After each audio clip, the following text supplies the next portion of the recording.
चलिए आइए लेक्चर 1 का पार्ट 2 हम लोग डिस्कस करते हैं। तो देखिए अभी बहुत ज़्यादा चर्चा में क्या रहा है, वैक्सीन जो कंपनियां बना रही है। तो उसी संदर्भ में क्या हुआ कि आप लोग जानते होंगे कि म्यूटेशन को वायरस का म्यूटेशन यानी वायरस अपना स्ट्रक्चर बदल लेता है जब, ठीक है। तो जो बदला हुआ स्ट्रक्चर है यानी डबल म्यूटेट जो वायरस है उसको उसके लिए एक वैक्सीन बनाई है कोवैक्सीन, जो भारत बायोटेक कंपनी ने बनाई है। कोवैक्सीन, यहाँ पे गलत प्रिंट हुआ है, कोवैक्सीन, ठीक है। तो कोवैक्सीन जो बनाई है वो इसके लिए बहुत ही ज़्यादा कारगर है, डबल म्यूटेट जो कोरोना वायरस है। इस बात को अभी बतलाया है किसने, ICMR ने। चूँकि इस समय क्या है कि कोविड का दौर चल रहा है और इस समय अगर आप सबसे ज़्यादा चर्चा में सुनते हैं तो ICMR संस्था को सुनते हैं। तो इसके साथ हम ICMR को थोड़ा सा देख लेते हैं। जो ICMR है, Indian council of medical research, इस संस्था का जो नाम है, फुल फॉर्म है, ये बनी थी 1911 में एज अ IREA। बाद में 49 में इसका नाम बदलकर ICMR कर दिया गया था, ठीक है। हेडक्वार्टर कहाँ पे है इसका, तो न्यू दिल्ली में है, ठीक। और किसके अंतर्गत आती है, सरकारी संस्था है तो मिनिस्ट्री ऑफ हेल्थ के अंतर्गत आएगी।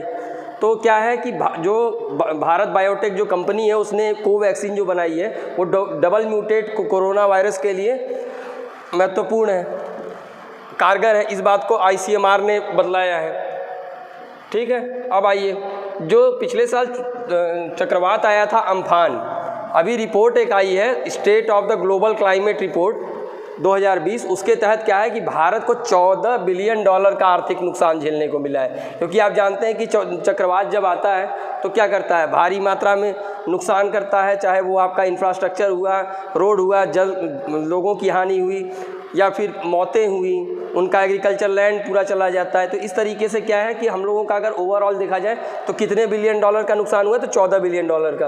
अब देखिए, जो कोविड-19 के संदर्भ में जो पहली ऑक्सीजन एक्सप्रेस ट्रेन थी वो मुंबई से वाइजैग के लिए रवाना हुई थी, इस बात को भी याद रखिएगा। अभी एक एक्सप्रेस कहाँ पे आई है, वो आई है आपके लखनऊ में। अब आइए, भारत का जो पिछले साल का एक रिपोर्ट आई है जिसके तहत क्या है कि भारत का जो कच्चा तेल उत्पादन है वो 5% घट गया है और अब 5 मिलियन टन रह गया है, ठीक है। तथा जो गैस उत्पादन है, नेचुरल गैस जो भारत उत्पादित करती है, वो 8% घटकर अब कितना रह गया है 28 बिलियन क्यूबिक मीटर ही रह गया है, ठीक है। तो अब ये छोटे आंकड़े भी कभी कभी एग्ज़ाम में पूछ लिए जाते हैं, तो इसलिए थोड़ा सा ध्यान से उसको भी एक बार देख लेना बेहतर रहेगा।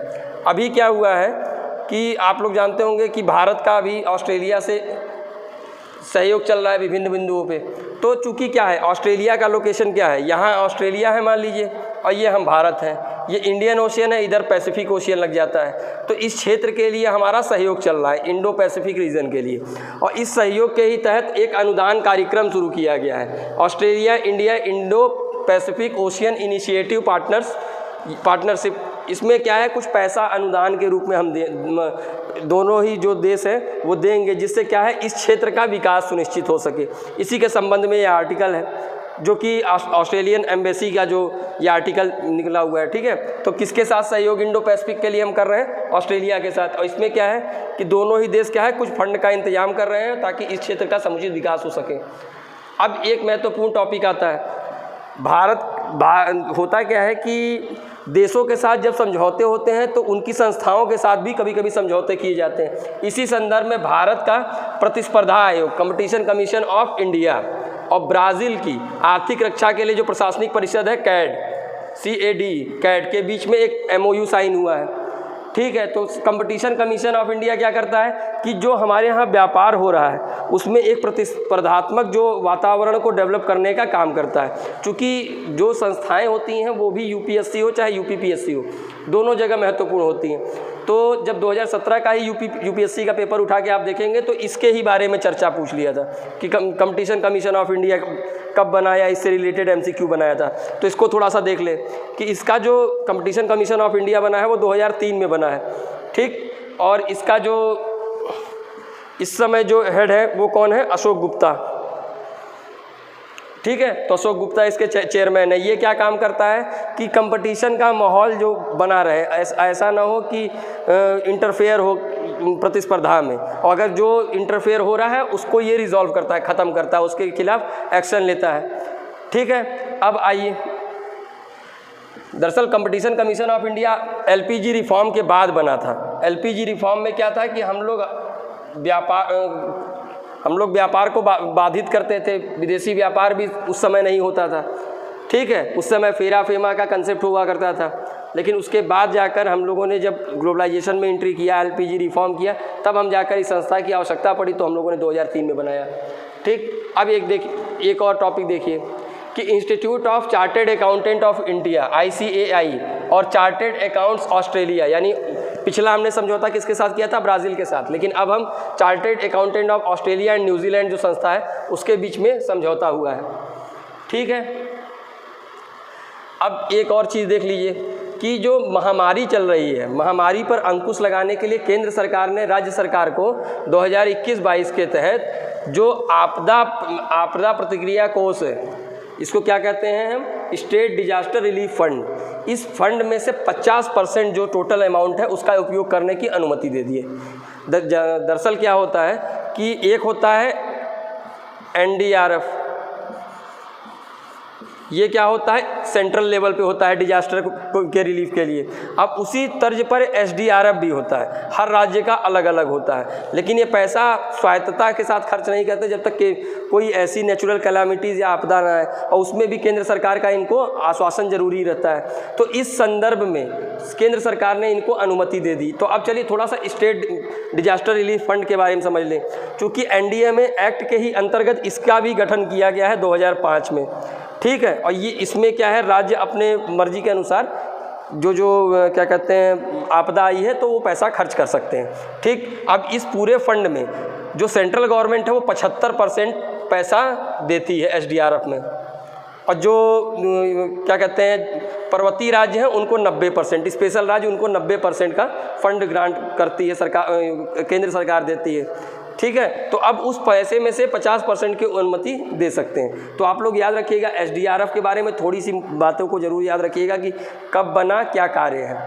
ठीक, अब आइए देखिए, हमारा प्रयास है कि जैसे करंट के साथ कुछ ट्रेडिशनल बातें भी उससे रिलेटेड कवर कर लिया जाए थोड़े से ही समय में, जिससे क्या है कि कभी कभी क्वेश्चन इस तरीके के आए तो हम लोग ईजिली टैकल कर सकें।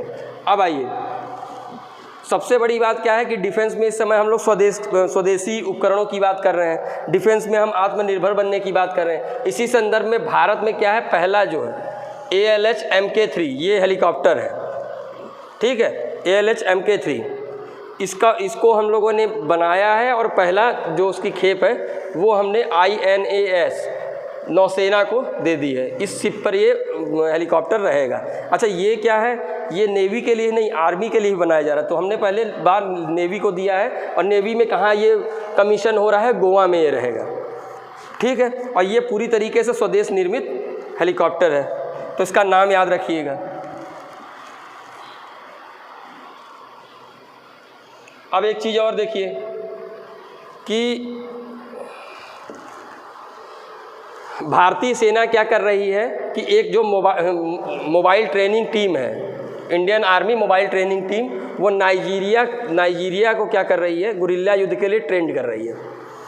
नाइजीरिया के आर्मी पर्सनल्स को, कितने आर्मी पर्सनल्स, तो 200 जो आर्मी के लोग हैं नाइजीरिया के, उनको गुरिल्ला वारफेयर के लिए हम लोग तैयार कर रहे हैं। और वो भी कौन सी टीम हमारी तैयार उनको कर रही है, ट्रेनिंग दे रही है, वो दे रही है मोबाइल ट्रेनिंग टीम। अब गुरिल्ला वारफेयर क्या होता है, एक तो होता है कि फ्रंट पे लड़ाई लड़ी जाती है, और एक होता है जब छुप के लड़ाई लड़ी जाती है। तो ये सबसे ज़्यादा काम गुरिल्ला वारफेयर कहाँ करेंगे आप टेररिज्म में करेंगे, नक्सलवाद में करेंगे जो भारत कर रही है, ऑपरेशन ग्रे हाउंड वगैरह जब आप नक्सलवाद पढ़ते हैं तो उसमें इसी टेक्निक का प्रयोग किया जाता है, क्योंकि यहाँ पर दुश्मन को छुप कर वार करने की जो प्रथा होती है, इसके सबसे बड़े प्रेरणा कहे जाते हैं शिवाजी। ठीक है, कम लोगों की आर्मी ज़्यादा लोगों की आर्मी को ज़्यादा क्षति पहुंचा सकती है इस माध्यम से। तो इसके लिए हम नाइजीरिया को ट्रेंड कर रहे हैं 200 लोगों को, क्योंकि नाइजीरिया में भी क्या है, कई तरीके के आतंकवादी समूह उनके यहाँ या विद्रोही समूह बन गए हैं, और उसी संदर्भ में क्या है, भारतीय सेना उनको सहयोग कर रही है। सहयोग और इसके संदर्भ में भी देखिए तो हम सहयोग उनको इस क्षेत्र में कर रहे हैं, तो कहीं ना कहीं उनसे हमारा फ़ायदा भी है, क्योंकि नाइजीरिया से फिर हमें पेट्रोलियम वगैरह लेने में मदद मिलती है और एक मार्केट के रूप में हम नाइजीरिया को देखते हैं। नाइजीरिया, ठीक है।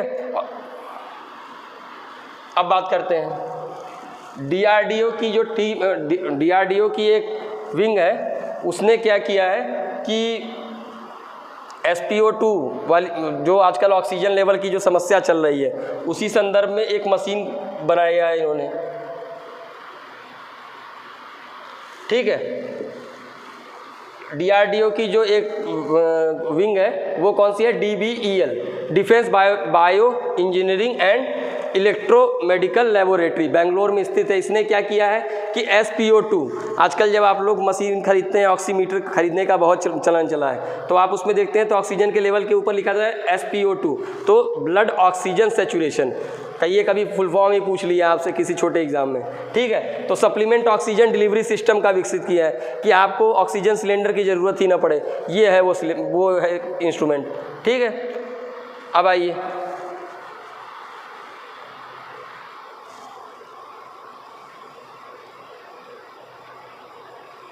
अब केंद्रीय वाणिज्य और उद्योग मंत्रालय ने एक नया प्रोग्राम शुरू किया है, startup India seed fund scheme SISFS launch किया है। इसका उद्देश्य क्या है कि जो आप कॉन्सेप्ट प्रोटोटाइप विकास बना रहे हैं, जो उत्पाद बना रहे हैं, उसका परीक्षण, बाजार में प्रवेश और व्यवसायीकरण के लिए स्टार्टअप को वित्तीय सहायता। यानी होता क्या है कि आप कोई प्रोडक्ट बना रहे हैं, उसके लिए स्टार्टअप बनाइए, आपने स्टार्टअप बनाया और वो कोई प्रोडक्ट बना रहा है, तो उसके लिए क्या है कि उसकी टेस्टिंग हो सके और बाज़ार में प्रवेश, जब बाज़ार में पहुंचेगा और उसकी मार्केटिंग स्टेज तक हम अलग से फंड की व्यवस्था करेंगे। हालांकि अब स्टार्टअप इंडिया के तहत क्या था कि हम टैक्स में छूट दे रहे थे, लेकिन अब हम इस फंड के माध्यम से उन कंपनियों को पैसा भी दे सकते हैं। स्टार्टअप इंडिया में क्या था कि शुरू के 3 साल तक उनको टैक्स से एग्जम्पशन दे दिया गया था, टैक्स नहीं लगता उन कंपनियों पे, लेकिन अब इसमें हमने पैसे की भी व्यवस्था कर दी। इसी फंड को कहा गया SISF फंड, ठीक है।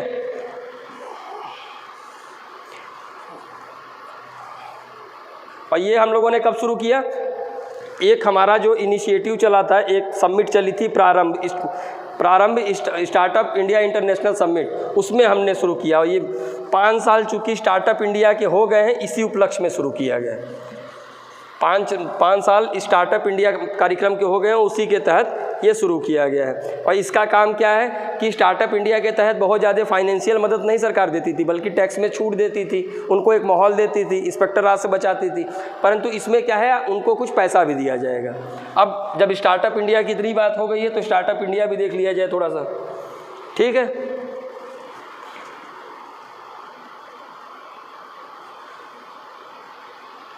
याद रखिएगा, कोई भी अगर आप लोग स्कीम पढ़ते हैं तो स्कीम का एम, उसकी फंडिंग की फंड कौन कर रहा है, सेंट्रल गवर्नमेंट कर रही है कि स्टेट गवर्नमेंट कर रही है, कौन सी मिनिस्ट्री है।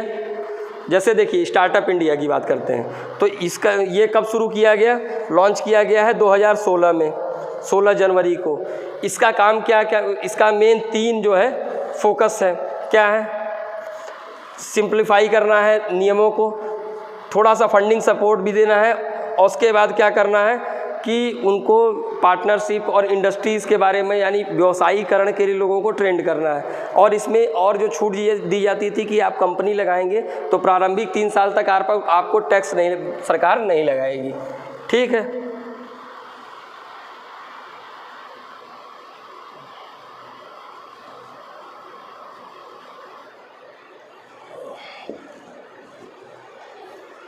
अब क्या हुआ, इधर हाल ही में क्या हुआ, गवर्नमेंट ने भारी मात्रा में क्या किया, डॉलर की खरीद की। जैसे डॉलर क्या है, ऐसे तो मिलेगा नहीं, तो सरकार खरीदती भी है, उसको फॉरेक्स में रखती है, जिसे कहते हैं फॉरेन रिजर्व एक्सचेंज, वहीं से वो एक्सचेंज करती है। तो अभी हाल ही में क्या हुआ, RBI ने काफ़ी मात्रा में डॉलर की खरीद की, और इसी के कारण अमेरिका ने क्या किया कि अमेरिका ने एक सिस्टम बनाया था 88 के लगभग में, 1988 में, उसमें वो एक ग्रुप बनाया अपने अंडर में, उसका नाम था करेंसी मैनिपुलेटर, क्योंकि डॉलर उसकी करेंसी है। अगर अत्यधिक मात्रा में कोई उसका मिसयूज़ करता है या अत्यधिक मात्रा में ख़रीदता है तो उस पर वो उसको उस ग्रुप में डाल देती है अमेरिका, और उसके बाद क्या, उस पर उसको सैंक्शन लगाती है। तो भारत को फिर से करेंसी मैनिपुलेटर के सूची में रख दिया गया है। इसमें और कौन है, चाइना भी है। अब होता क्या है कि मान लीजिए आप उनका करेंसी बहुत ज़्यादा रख लिए डॉलर की, और जब भी ज़रूरत पड़ी अचानक से मार्केट में उतार दिए, अमेरिका में उतार दिए, तो उससे क्या होता है कि डॉलर की वैल्यू गिर जाती है। तो इनको अपने मुद्रा की वैल्यू को बनाए रखने के लिए भी बहुत ज़रूरी है। अब इसी चीज़ को लेकर इन्होंने एक ग्रुप बनाया। तो ये ग्रुप के बारे में है कि यूएस ट्रेजरी डिपार्टमेंट ने भारत को वॉच लिस्ट में डाला है, ठीक है। और ये जो है आपका जो करेंसी मैनिपुलेटर क्या होता है, इसके बारे में है। करेंसी मैनिपुलेटर यूएस गवर्नमेंट के अंतर्गत आती है, और इसके अंतर्गत क्या है कि वो पॉलिसीज़ को देखती है, किस तरीके से करेंसी को इनके रखे जा रहे हैं, कौन कौन सा देश रख रहा है, उस पर फिर वो कुछ ना कुछ सैंक्शन लगाते हैं, ठीक है।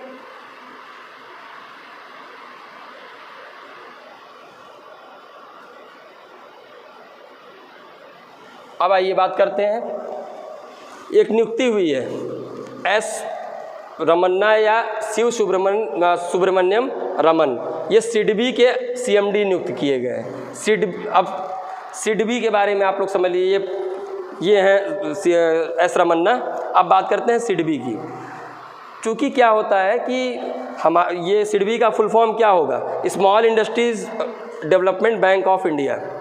लेकिन ये बैंक नाम सुनकर आप कंफ्यूज मत होइए। सिडबी क्या करती है कि चूँकि एमएसएमईज़ जो देश में है, जो लघु उद्योग वाली कंपनियां हैं, उनको ये फंड प्रोवाइड कराते हैं, उनके ट्रेड में जो चीज़ बैरियर उत्पन्न हो रही है उसको ख़त्म करते हैं, ठीक है। और पूरा सुपरविजन का जो दायित्व है एमएसएमईज़ का, वो सिडबी का होता है। इसको सरकार ने कब बनाया है, इसको बनाया है 1990 में, ठीक है। इसको 1990 में बनाया गया है, और इसके जो हेड बने हैं वो रमन्ना बने हैं।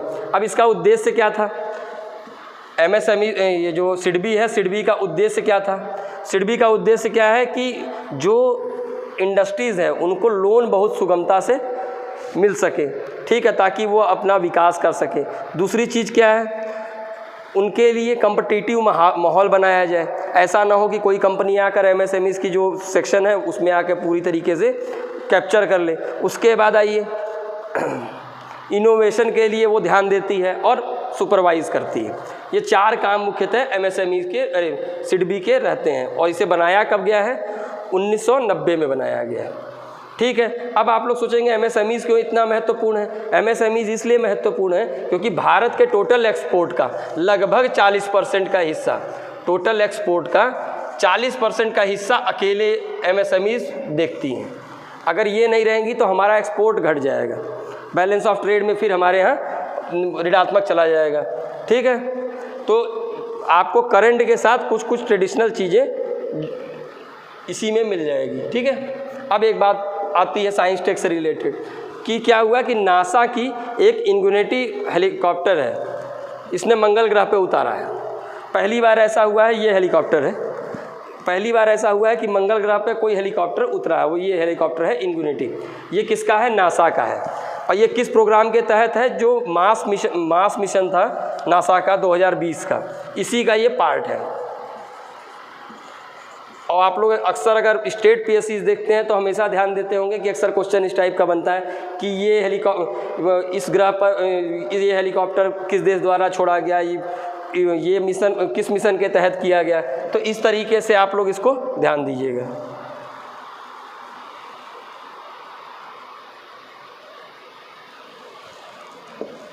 अब बात करते हैं विश्व विरासत दिवस 18 अप्रैल को मनाया गया, ठीक है। अब विश्व विरासत दिवस क्यों मनाया जाता है, तो सबसे पहले यूएन की एक संस्था है UNESCO, United Nation Educational Scientific and Cultural Organization, ये इसको बनाती है। ये यूनाइटेड नेशन के साथ 1945 में ही बनी थी, यूनेस्को जिसको हम लोग कहते हैं। इसका हेडक्वार्टर कहाँ है, पेरिस में है। पेरिस किसकी राजधानी है, फ्रांस की। और किस नदी के किनारे है, सीन नदी के किनारे, ठीक है।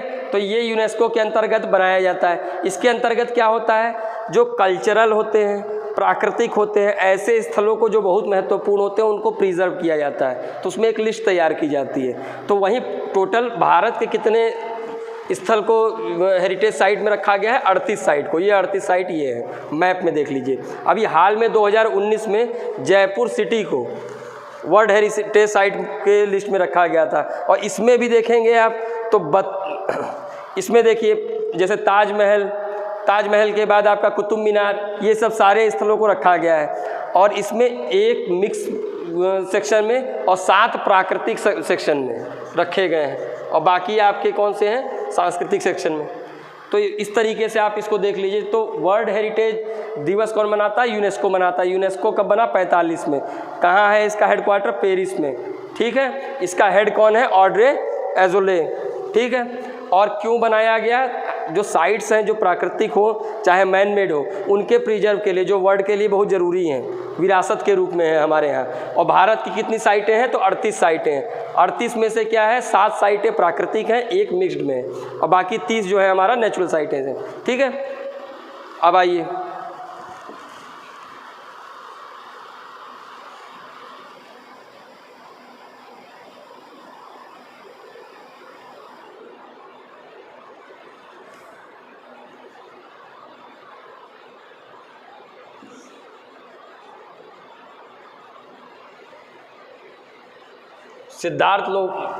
सिद्धार्थ सिंह लोबगम को राष्ट्रीय डोपिंग रोधी एजेंसी नाडा का महानिदेशक बनाया गया है। अब पहले समझ लीजिए कि एक तो इनकी नियुक्ति हुई किसकी, सिद्धार्थ सिंह लोंगम की, ये IAS थे पहले। अब उसके बाद नाडा क्या है, तो 2005 में बना है। ये किस लिए, जो खेलों में जो लोग नशा करते हैं, नशा करके या डोपिंग का क्या मतलब है कि आप कोई ऐसी मेडिसिन खा लीजिए जिससे आपकी एनर्जी 3 गुनी हो जाए, तो ऐसी दवाओं का सेवन ना किया जाए, इसके लिए वर्ल्ड की संस्था बनी है, उसी के अंतर्गत नाडा बना है। तो 2005 में बना, हेडक्वार्टर कहाँ है, न्यू दिल्ली में है, ठीक।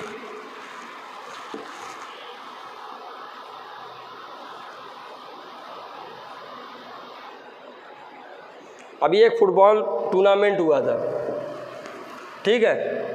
फुटबॉल टूर्नामेंट हुआ था जिसमें बार्सिलोना ने जीता है।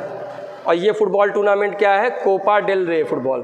कहाँ पे हुआ था, स्पेन में हुआ था, स्पेन में। और किसको हरा के जीता है इन्होंने, एथलेटिक क्लब को हरा के बार्सिलोना ने जीता है। तो कभी कभी एग्ज़ाम में, ये सब एग्ज़ाम में क्वेश्चन पूछ लिया जाता है, ठीक है। अब आइए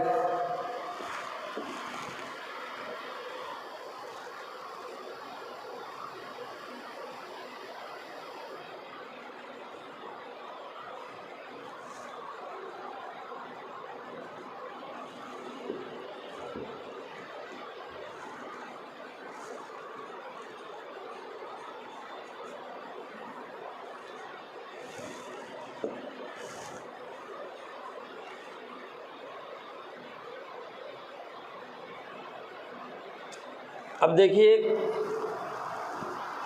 फार्मूला 1 की रेसिंग होती है। चूँकि खेल वाले सेक्शन से भी बहुत एग्जाम में क्वेश्चन पूछता है, तो इसलिए देख लीजिए कि फार्मूला 1 की रेसिंग हुई थी। तो अभी क्या हुआ कि एमिला रोमांगा में एक खिताब हुआ था, जिसमें कौन जीता है, मैक्स वेरेस्तापे।